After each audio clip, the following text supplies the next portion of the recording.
समाचार दुनिया में आपका स्वागत है। चलिए देख लेते हैं हैदराबाद की ये खास खबर। एक और देश में कहर है कोरोना का। वहीं आपको बता दें कि हैदराबाद के लोकसभा के पूर्व प्रत्याशी बीजेपी के वरिष्ठ नेता सतीश अग्रवाल का मानना है कि जिस तरह के सूक्ष्म जीव हैं, ये जो वायरस हैं, इन सब के बारे में जानकारी होती थी हमारे जो साधु संत हैं उनके पास, और आज इस समस्या में हम फंसे हैं तो कहीं ना कहीं प्रकृति के साथ जो हमने खिलवाड़ किया है वो उसका बड़ा कारण है। देखिए, भारत जो है पूरे विश्व में दो चीज़ों के लिए प्रसिद्ध है। एक स्वामी विवेकानंद जी का भाषण, दूसरा जो है नरेंद्र मोदी जी की कार्यों की प्रशंसा। और ये जो कोरोना का जो बीमारी है, ये प्राकृतिक जीव जंतुओं से आई हुई बीमारी है। और जीव जंतुओं का जो रहस्य है, ये हमारा संत लोगों को भली भांति जानते हैं।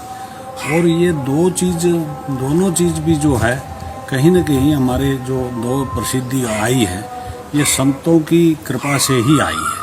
स्वामी विवेकानंद जी तो खुद संत थे, और जो नरेंद्र जी मोदी जो माननीय प्रधानमंत्री, जो यशस्वी प्रधानमंत्री हैं इस समय हमारे देश के, वो उन्होंने भी संतों का बहुत आशीर्वाद लिया है।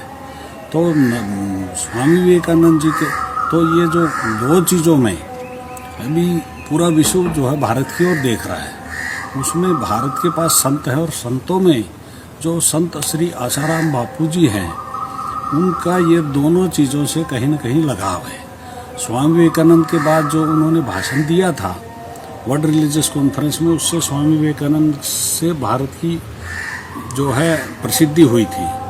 ठीक उसी प्रकार 100 साल के बाद आसाराम बापू जी ने भी भाषण दिया शिकागो में, और उनको 40 मिनट का वक्तव्य देने के लिए अलाट हुआ था।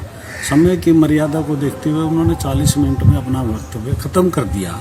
तो ऑडियंस की तरफ से डिमांड आई कि और बोलिए और बोलिए। वो जो है 1.5 घंटा तक बोलते रहे। ऑडियंस ने ये नहीं कहा कि आप मत बोलिए। उन्होंने अपनी इच्छा अनुसार ही, शक्ति के अनुसार, इच्छा के अनुसार ही भाषण बंद किया। तो मैं दूसरी बात, नरेंद्र भाई मोदी जी को जब गुजरात में मीडिया जो है को प्रचार कर रही थी, उस समय जो है संत आसाराम बापू जी के भीड़, प्रोग्रामों की भीड़, मैं ये जानता हूँ कि 2 फरवरी 2002 में मोदी जी जब पहली बार सीएम बनने के बाद विधायक का चुनाव लड़े, उस समय से लेकर राहुल गांधी को पप्पू बनाने तक, राहुल गांधी को पप्पू बोलने की उनको क्या आवश्यकता थी? इसलिए आवश्यकता थी कि एक योग्य व्यक्ति के हाथ में सत्ता, देश की सत्ता जानी चाहिए, और ये पप्पू है बोल के कोई बोलने की हिम्मत नहीं कर सकता था। ठीक उसी प्रकार देश का भविष्य को उज्जवल करने के लिए संत आसाराम बापू जी ने, जो पप्पू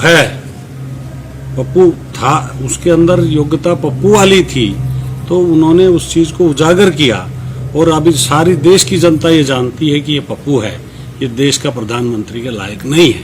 अभी कांग्रेस पार्टी के कुछ विधायक लोग भी जब चुनाव हुए थे पंजाब में, उन्होंने ये कहा कि मेरे कॉन्स्टिट्यूंसी में राहुल गांधी जी नहीं आए। ऐसे व्यक्ति को प्रधानमंत्री बनाने का सपना चल रहा था। उस समय जब राहुल गांधी के साथ कोई फोटो खिंचा लेता था तो समझता था कि गौरवित महसूस करता था।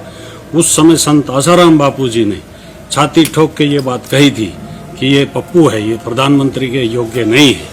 तो उस पप्पू बोलने का नतीजा से ये एक नीति निजायत तय किया गया कि भाई ये संत लोग जो है हमारे रास्ते में आड़े आ रहे हैं।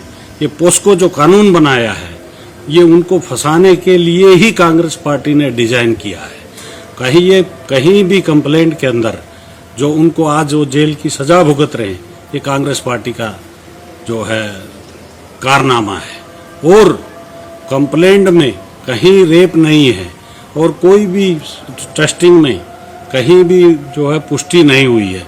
फिर भी ये मीडिया ट्रायल के तहत उनको जेल में रखा हुआ है। और एक तरफ जो है निर्दोष संत को जेल में रखा हुआ है, दूसरी तरफ ये करगिज तबलीग नमाज वाले साध को अभी तक अरेस्ट भी नहीं किया गया है। और ये जो जामा मस्जिद के इमाम के ऊपर 70 FIR है, तो ये हिंदू संतों के साथ जो हो रहा है अभी आने वाले दिनों में देश की जनता इसको बर्दाश्त नहीं करेगी।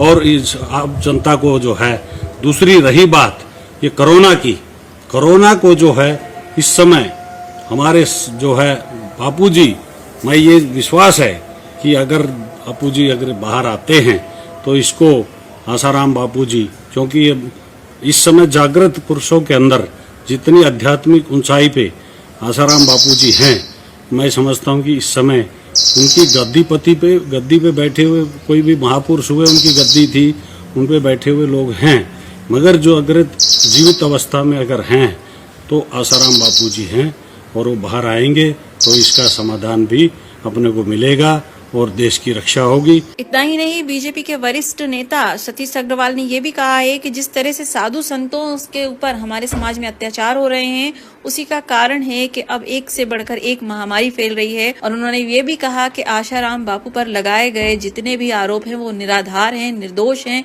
जिसके चलते आज समाज में साधु संतों की इज्जत नहीं हो रही है। साथ साथ उन्होंने ये भी कहा है कि आशाराम बापू जैसे संतों को जेल से छोड़ देना चाहिए।